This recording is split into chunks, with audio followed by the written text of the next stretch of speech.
नमस्कार, प्रतिदिन अखबार संपादकीय ऑडियो में आपका स्वागत है। यूसीसी को अमल में लाना चुनौतीपूर्ण साबित होगा, दैनिक भास्कर। मानव ज्ञान के विकास के साथ ही व्यक्तिगत स्वतंत्रता की परिभाषा बदलती है। नागरिक जीवन में धार्मिक व्यवस्थाओं का प्रभुत्व कम होता है। उत्तराखंड पहला राज्य है जिसने यूसीसी सामान्य सामान्य नागरिक संहिता बनाई है।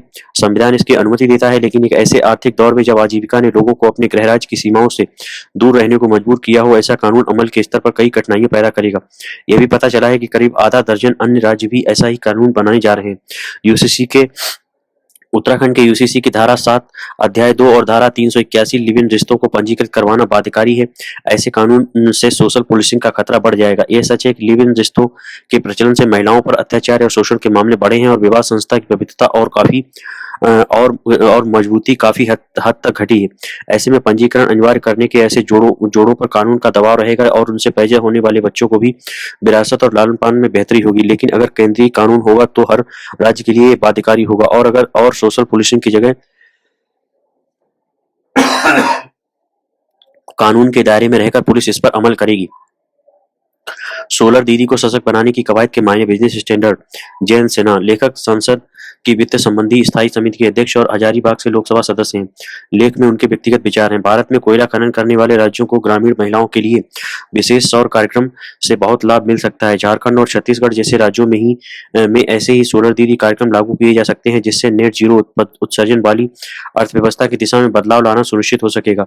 इस कार्यक्रम के तहत 2 से 3 करोड़ महिलाओं को बिजली अपग्रेड से जुड़ने वाले 10 किलोवाट और सोलर पैनल खरीदने के लिए ब्याज मुक्त ऋण दिया जा सकेगा। राज्य वितरण कंपनियां डिस्कॉम और सौर ऊर्जा के माध्यम से उत्पादित होने वाली बिजली के लिए निर्धारित शुल्क का भुगतान करेगी, जो बाजार मूल्य से अधिक होती है। सौर पैनल से प्रत्येक सोलर दीदी को 2000 रुपए से अधिक की मासिक आमदनी होगी और इसके साथ साथ उन्हें 100 यूनिट मुफ्त बिजली भी मिलेगी। ग्रामीण क्षेत्रों में लगाए जाने वाले सौर पैनलों के निर्माण, उसे लगाने और उससे जुड़ी सेवाएं देने वाली कंपनियों के साथ साथ लाखों लोगों को और रोजगार देने वाला एक संपूर्ण तंत्र तैयार किया जाएगा। भारत में कई ऐसे राज्य हैं जो कोयले की अर्थव्यवस्था पर निर्भर हैं। ऐसे में अगर हम शून्य कार्बन उत्सर्जन की व्यवस्था को अपनाने की दिशा में आगे बढ़ते हैं, तब इन राज्यों पर गहरा प्रभाव पड़ेगा। इन राज्यों के ग्रामीण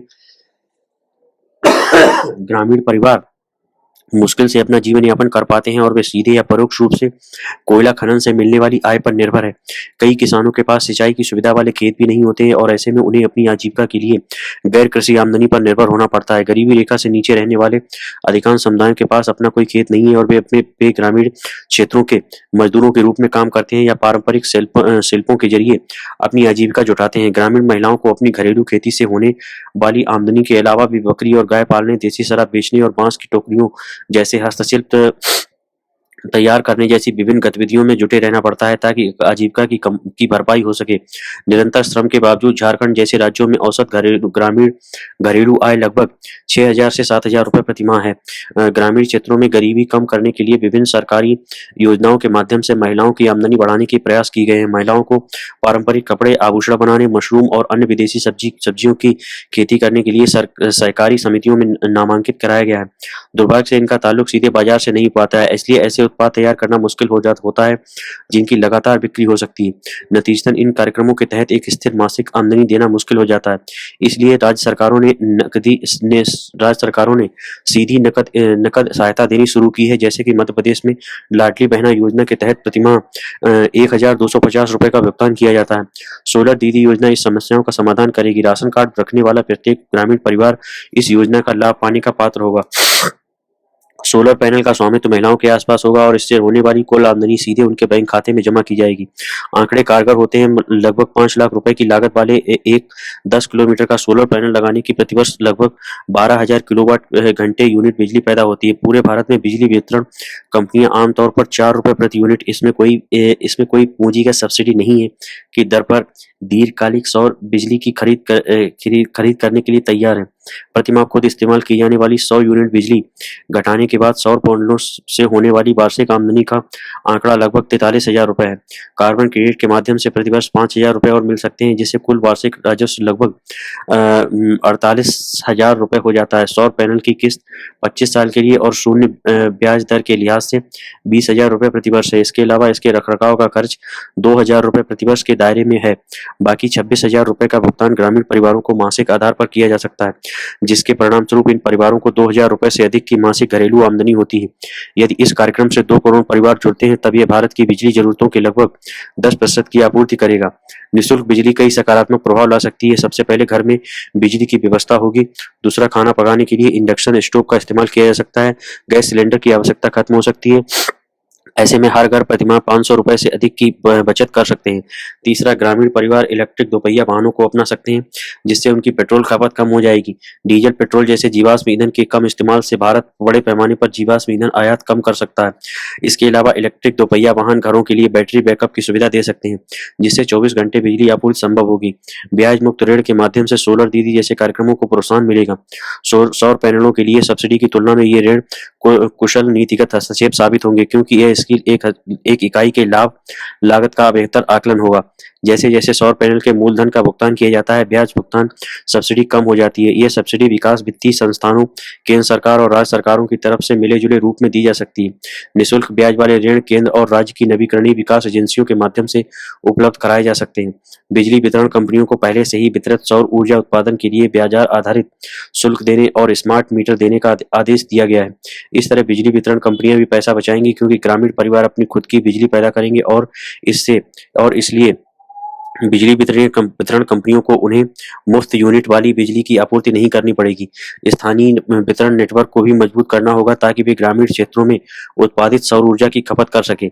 संभव है कि एक बार ब्याज मुक्त ऋण जब स्वतंत्र रूप से उपलब्ध होगा, तब उसके बाद बाजार की ताकतें सामने आएंगी और सोलर दीदी योजना से जुड़ा एक पारिस्थितिकी तंत्र तैयार होगा। सौर पैनल निर्माता किफायती और पैकेज वाले इंस्टॉलेशन मॉड्यूल तैयार करना शुरू कर देंगे, क्योंकि उन्हें फिर स्थिर और बढ़ती मांग का आश्वासन मिलेगा। इसके अलावा वायरिंग और मीटर देने वाले भी अपनी पेशकश को इसके अनुकूल बनाएंगे, ताकि सौर पैनल आसानी से ग्रिड में प्लग इन हो सके।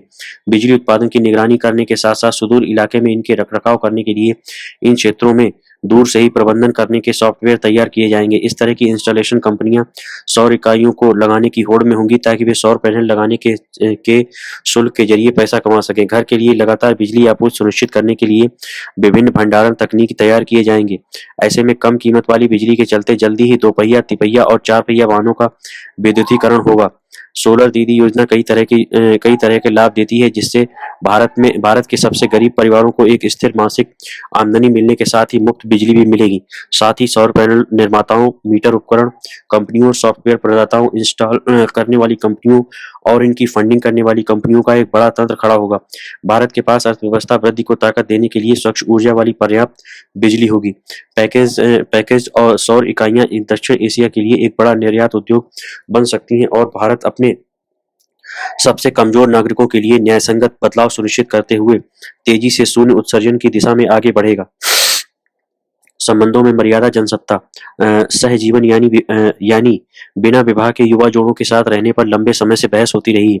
समाज का एक बड़ा हिस्सा इसे अनुचित मानता है, मगर निजता के संवैधानिक अधिकारों के चलते इस पर कोई कानूनी अंकुश लगाना संभव नहीं है। अब उत्तराखंड सरकार ने सहजीवन को अवैध तो करार नहीं दिया है, पर मर्यादित करने का प्रयास जरूर किया है। सामान्य नागरिक संहिता विधेयक में उसने एक प्रावधान सहजीवन को लेकर भी शामिल किया है। उसके तहत कोई भी प्रेमी युगल अगर सहजीवन में रहता है या रहना चाहता है, तो उसके पहले क्षेत्रीय पंजीयक के पास पंजीकरण कराना होगा। अगर उन दोनों में से किसी की उम्र 21 वर्ष से कम है, तो पंजीयक उसके माता पिता को भी इस संबंध में सूचना देगा। उनकी मंजूरी के बाद ही संबंधित जोड़े के सहजीवन में रहने का पंजीकरण हो सकता है। अगर कोई जोड़ा पंजीकरण नहीं कराता है, तो उसे 3 महीने की कैद या 10,000 रुपए जुर्माने का दंड या दोनों भोगना पड़ सकता है। इसे लेकर विपक्षी दल स्वाभाविक रूप से ऐतराज जता रहे हैं। वे इस प्रावधान पर कुछ ठहर कर विचार करने की मांग कर रहे हैं। सहजीवन को मर्यादित करने के पीछे सरकार की मंशा समझी जा सकती है। दरअसल पिछले कुछ वर्षों में बिना विवाह के साथ रह रहे प्रेमी युगल के बीच अनबन और विच्छेद की अनेक ऐसी अप्रिय घटनाएं हो चुकी हैं, जिससे निपटना प्रशासन के लिए मुश्किल साबित हुआ है। कई लड़कियों की बेरहमी से हत्या कर दी गई। बहुत सी लड़कियां सहजीवन में रहने के बाद सगी महसूस करती हैं। ऐसे मामलों में घरेलू हिंसा, संपत्ति का अधिकार, भरण पोषण के दावे आदि के कानूनी प्रावधान लागू नहीं होते हैं। इसलिए ऐसे अनेक मामलों में अदालत में गुहार लगाने के बाद भी लड़कियों को न्याय नहीं मिल सका है। उत्तराखंड सरकार इन्हीं समस्याओं से पार पाने के इरादे से यह कानून लागू करना चाहती है।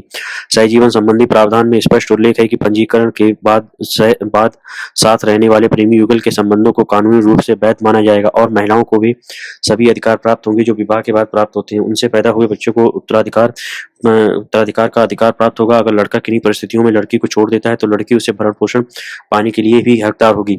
एक तरह से यह कानून सहजीवन को कानूनी संरक्षण प्रदान करता है। कई बार कुछ जोड़े तय कर चुके होते हैं कि वे विवाह करेंगे, लेकिन इसके लिए उनके परिवार वालों की भी मंजूरी होती है, मगर पढ़ाई लिखाई, रोजगार आदि की व्यवस्थाओं के चलते वे विवाह को टाल देते हैं।